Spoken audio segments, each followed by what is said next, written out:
पाकिस्तान से लेकर कनाडा तक इन दिनों अज्ञात बंदूकधारियों का आतंक है। कई सारे इस्लामी आतंकवादी और खालिस्तानी अज्ञात बंदूकधारियों का शिकार बन चुके हैं।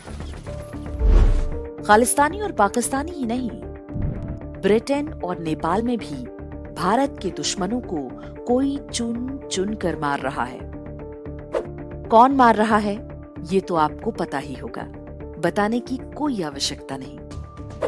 ये अनआइडेंटिफाइड गनमैन या अज्ञात बंदूकधारी जो भी हो, हर भारतीय उनकी सुरक्षा के लिए प्रार्थना करता है और उनके प्रति आभारी है। लेकिन क्या आप जानते हैं कि इन अज्ञात बंदूकधारियों का जीवन आप पर ही निर्भर करता है? जिस दिन कांग्रेस या उसकी विचारधारा की कोई भी पार्टी सत्ता में आई, पाकिस्तान को इन अज्ञात लोगों की पूरी सूची मिल जाएगी। वे कौन हैं और कहां रहते हैं। फिर ये सारे लोग ठीक उसी तरह से मार दिए जाएंगे जैसे अतीत में कई बार मारे जाते रहे हैं। भारत की खुफिया एजेंसी रॉ के अधिकारी रहे R.K. यादव ने अपनी पुस्तक मिशन RNWA में बताया है कि हामिद अंसारी वर्ष 1990 से 1992 के बीच ईरान में भारत के राजदूत थे। वहां काम कर रहे भारतीय गुप्तचरों और उनके सूत्रों पर संकट खड़ा हो गया था। कई को अगवा करके प्रताड़ित किया गया और कई की हत्या कर दी गई। भारतीय एजेंसियां पाकिस्तान पर नजर रखने के लिए ईरान में सक्रिय रहती हैं।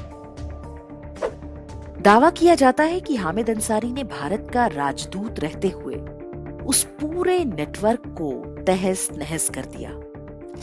हामिद अंसारी के संदिग्ध कार्यों पर इंडेक्स के वीडियो का लिंक आप डिस्क्रिप्शन और कमेंट में देख सकते हैं। वर्ष 1997 में कांग्रेस के समर्थन से प्रधानमंत्री बने इंद्र कुमार गुजराल ने पद संभालते ही सबसे पहले देश की पीठ में छुरा भोंका था। उन्होंने पाकिस्तान के सिंध और बलूचिस्तान में सक्रिय रॉ के जासूसों की पूरी सूची ISI के बड़े अधिकारियों को थमा दी। बताते हैं कि ये सारे खबरी और गुप्तचर 10 से 15 दिन के अंदर मौत की घाट उतार दिए गए। इंटेलिजेंस ब्यूरो यानी IB को आदेश दिया गया कि वो दिल्ली में पाकिस्तानी दूतावास पर नजर रखना बंद कर दे। गुजराल ने ये गद्दारी चोरी छिपे नहीं, बल्कि गुजराल डॉक्ट्रिन बनाकर डंके की चोट पर किया था। उस समय के कई गुप्तचर अधिकारियों ने इस बारे में लिखा और बताया है। रॉ के अधिकारी रहे NK सूद के वीडियो का लिंक हम YouTube के डिस्क्रिप्शन में दे रहे हैं। किसी को संदेह हो तो वो इसे सुन सकता है। वर्ष 2004 में सोनिया गांधी मनमोहन सिंह की सरकार बनने के बाद तो रॉ और इंटेलिजेंस ब्यूरो का मनोबल पूरी तरह से पस्त कर दिया गया। पाकिस्तान में भारत का खुफिया नेटवर्क ध्वस्त हो गया। भारत की जेलों में बंद ISI एजेंटों को सद्भावना के नाम पर छोड़ा जाने लगा। 26/11 के मुंबई हमले के बाद वर्ष 2010 में 25 पाकिस्तानी आतंकवादियों और ISI एजेंटों को गुडविल मिशन के नाम पर छोड़ दिया गया। इनमें ही शाहिद लतीफ भी था, जिसने बाद में पठानकोट एयरबेस पर हमला किया था।